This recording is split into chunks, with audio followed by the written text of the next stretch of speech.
The technology I chose for my 5-minute guru is Plickers.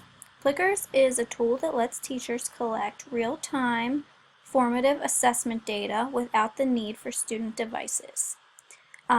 This can allow teachers to quiz students without the need for them to have a device all on their own. Students receive cards that they can then turn one of 4 directions to answer the questions, and then the teacher can scan the room and see how their students answered using the cards. I'll show you how teachers can get started.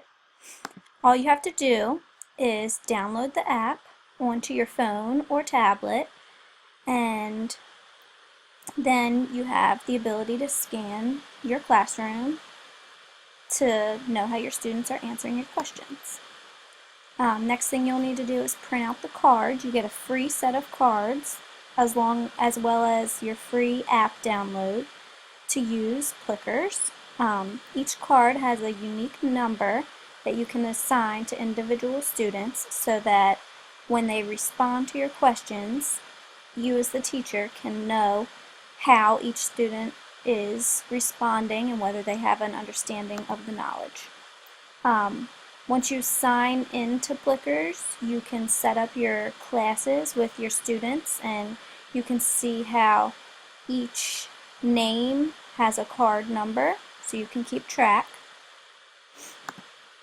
Then you can add your questions to your library full of questions, and then you can assign each question to different classes or put them in a list, however you want to do it.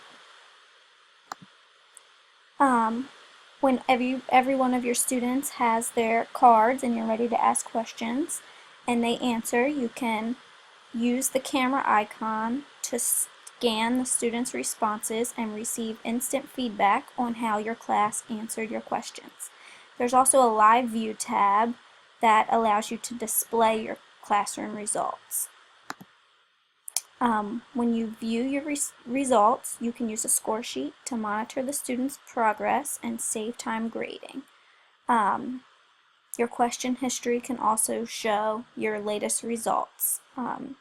You can manipulate and analyze the data in multiple ways.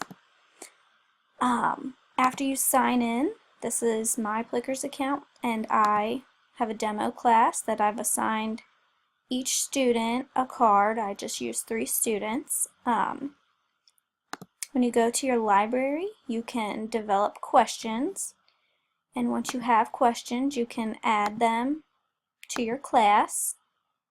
See how all 3 questions were added to the demo class. And then after you ask your students the questions and view your report, you can see one student answered correctly, one student answered incorrectly. You can look at it as a chart or a live view when you're giving the questions. You can have multiple classes, and you can also order different cards. You can order large font cards for maybe younger kids, and you could also order an expanded pack that has more amount of cards in them. And that's about it for Plickers.